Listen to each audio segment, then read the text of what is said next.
Right now on KGW, President Trump meets with Ukrainian President Zelinski in the Oval Office. What they discussed just days after Trump met with Russian President Putin in Alaska. Plus, new details continue to be released that shine a light on the investigation into Bryan Kohberger, the man convicted of murdering 4 University of Idaho students. What records show was and wasn't on his cell phone when police finally got a hold of it. I have worked major terrorism investigation, and these terrorists would have more contacts than that. Then later, an accused thief hides inside a closet at a Northwest Portland restaurant, waiting to strike until after the building cleared out. What they got away with and why the owner thinks the theft is connected to other crimes. And if you look around to all of these businesses that are being targeted, the one common thing is they all have lottery.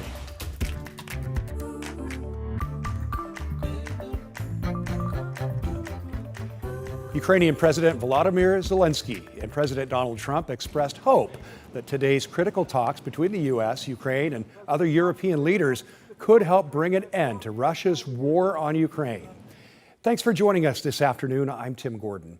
Today's last-minute meeting comes just days after Trump met with Russian President Vladimir Putin in Alaska. President Trump has been pressing for a quick end to Europe's deadliest war in more than 80 years. But some believe that could come at a big cost to Ukraine if President Trump decides to force an agreement on Russia's terms. The president, on the other hand, says he plans to work with both sides to reach an agreement. Well, we're going to work with Ukraine, we're going to work with everybody, and we're going to make sure that if there's peace, the peace is going to stay long-term. This is very long-term. We're not talking about a 2-year peace and then we end up in this mess again. We're going to make sure that everything's good. We'll work with Russia, we're going to work with Ukraine, and we're going to make sure it works. And I think if we can get to peace, it's going to work. I have no doubt about it. President Trump told reporters he would call the Russian president after today's meetings to discuss future trilateral meetings between himself, Putin, and Zelinski. Well, a flood of new documents released by police are shedding new light on what happened the night Bryan Kohberger murdered 4 students, University of Idaho students. NBC's Morgan Chesky brings us the latest. Chilling new details about the night Bryan Kohberger entered an off-campus house in Moscow, Idaho, and began a brutal rampage that left 4 college students dead. Newly released documents from Idaho State Police reveal a surviving roommate told officers she heard Kohberger call one of the victims by name, saying, "She heard a male say, 'It's okay, Kaylee, I'm here for you.'" Kaylee Gonzalez was fatally stabbed in bed on the 3rd floor along with Madison Mogan. Their friends Xander Kernodle and Ethan Chapin were both murdered downstairs. Kohberger accepted a plea deal that kept him from facing the death penalty. But after the verdict, Kaylee's parents told Today they're still haunted by unanswered questions in the case. We asked them, can you just tell us the last moments of our daughter? They wouldn't even give us the facts of what happened. Forensic experts hired by prosecutors to examine Kohberger's cell phone say he effectively wiped it of content for the month surrounding the murders. I think the gap in the digital data is the loudest piece. They say Kohberger also did not have a lot of contacts in his phone. I have worked major terrorism investigation, and these terrorists would have more contacts than that. But called his parents, who he referred to as mother and father, constantly, including the morning after the murders. He needed mother and father, clearly every single day and every single night. The police documents also include new interviews with Kohberger's criminal justice peers and professors at Washington State University, where Kohberger was pursuing a PhD. One professor there telling police she warned colleagues that, quote, "Kohberger is smart enough that in 4 years we will have to give him a PhD. Mark my word, I work with predators. If we give him a PhD, that's the guy that in many years when he is a professor, we will hear is harassing, stalking, and sexually abusing his students." And a fellow student told police she talked with Kohberger about the murders weeks after they happened, saying he told her whoever had committed the homicides must have been pretty good, noting that the timing right before students left for winter break made it a good choice. It was Morgan Chesky reporting. In other national headlines this afternoon, 2 police officers are dead and a third, along with his canine partner, injured after a shooting in Tremonton, Utah. Police say the gunfire broke out as officers responded to a domestic disturbance late Sunday night. The suspect was eventually talked into putting down his weapon and is now facing aggravated murder charges. The measles outbreak in West Texas is officially over. The Department of State Health Services said today it's been more than 42 days since a new case has been reported. 762 cases of measles have been confirmed in the outbreak since late January. More than 2/3 of those cases were in children.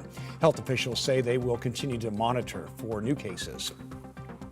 Well, some Amtrak services are being disrupted today following a coal train derailment yesterday in North Carolina. That train derailed on the main line used for Amtrak's passenger service. At least 11 routes have been canceled today. Crews are working right now to clean up the debris and repair those tracks. And take a look at this. Drivers in San Diego got a big shock this weekend when a small plane made an emergency landing right on the 805 freeway. Luckily, the pilot walked away safely. Officials are now investigating what caused that emergency landing. And those are your national headlines. All right, Rod Hill standing by on the KGW Weather Center for a look at your forecast. And Rod, we've got a little sun, we've got a little clouds, pretty good. Yeah, we are warming at a faster pace than yesterday and overall developing more sun than we ended up having yesterday. The setup is the same, big low offshore, and that's helping keep our temperatures somewhat in check. We are starting to brighten up, as I mentioned. Still, technically, it looks like mostly cloudy skies, but there's some filtered sun coming through from our Chinook Winds Casino Resort camera in Lincoln City. 63, where temperatures will stay in the 60s today. But look at the sun we're getting out over the valley. This is the Oregon Garden Resort out in Silverton. And here's downtown Portland, kind of a mixed bag of partly cloudy skies. 71 degrees. We might get up to 80 today. I've actually upped our forecast high to 80. Yesterday it was 79. You're not going to really notice the difference. 74 at 8 o'clock. So a nice afternoon. We are tracking 90-degree temperatures in the 7-day. Tim will have that for you coming up. All right, Rod, thanks very much. One person is dead and another seriously injured after police say they were hit by a semi-truck. This happened just before 3 o'clock Sunday morning at Northeast Martin Luther King Jr. Boulevard and Holiday near the entrance to the Oregon Convention Center. One person died at the scene while the other was rushed to the hospital with serious injuries. The truck driver kept going but was eventually stopped in southeast Portland. Police are now asking anyone with information to reach out to them. A local doctor is sounding the alarm after he says a person dressed in hospital scrubs slipped into his office and stole a number of checkbooks and cashed a forged check for more than $2,000. John Adams has more. Dr. Mark LaGrasse is a pediatric cardiologist at a clinic near Legacy Emanuel in Portland. He says on August 12th around 1 p.m., two individuals came into his clinic.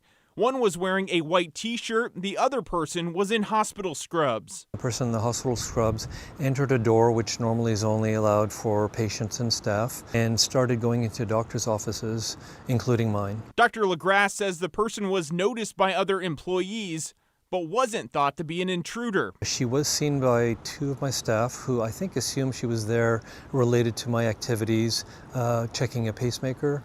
And that person went into my office and went to my backpack and stole 3 of my checkbooks. The two individuals then left the clinic. They were only there for a total of 7 minutes. Just 2 hours later, there was an attempt to cash a forged check totaling $2,300 from LaGrasse's checkbook. That attempt was denied. But the thieves were later able to cash a $2,000 check at a different credit union. The brazen incident has left LaGrasse fearful for his safety and the safety of his staff and patients. I'm concerned about impersonating hospital employees, the risk of danger to my staff and the doctors and the patients and families. He is also concerned that his home may now be broken into because the thieves have his address. LaGrasse hopes that someone can help identify who these people are and report them to Portland police before they strike again. I think there'll be people in the community who will recognize these two and will say, hey, I know that person. So if they can, reach out. John Adams, KGW News. A Northwest Portland restaurant is out tens of thousands of dollars after the owner says a person hid in a closet for nearly an hour until the restaurant closed and then stole a lottery safe. This happened last Thursday at the Mad Greek Deli. You can see in this surveillance video the suspect tries to take the lottery safe but is unsuccessful at first. While moments later, they try again and manage to pull the safe up from the floor and walk out of the restaurant. We spoke to the owner of the restaurant who says the safe and nearly $30,000 inside of it. He also says this is the second time lottery money has been stolen from his restaurant in 6 months. Someone is willing to hide next to a water heater that's 200 degrees for an hour to come out while people are still in the building to take a safe from the property. There's no telling what they would do. The Washington County Sheriff's Office says the safe was found empty in Beaverton the next morning. Well, hundreds of nurses at Legacy Mount Hood Medical Center have voted to authorize a strike after nearly 2 years of negotiations. Nurses claim Legacy Health is refusing to, quote, make meaningful investments in recruiting and retaining frontline caregivers. They've been without a contract since joining the Oregon Nurses Association in April of 2023. Now, negotiations began in December of that year. One nurse told us part of the delay was due to the now canceled merger between Legacy and OHSU. Since that point, Legacy hasn't made a lot of meaningful forward progress. And so we did everything we could to try to compel them to get closer to us and to make some movement. But it just has taken so long, and the nurses were ready for action. A potential strike date has not been set, but the union says they'll be ready to hit the picket line if they can't come to an agreement during 2 mediation sessions later this month. Legacy Health responded to the vote in a statement saying in part, quote, we remain hopeful we can reach an agreement with our nurses, and we continue to engage in good faith bargaining with the Oregon Nurses Association.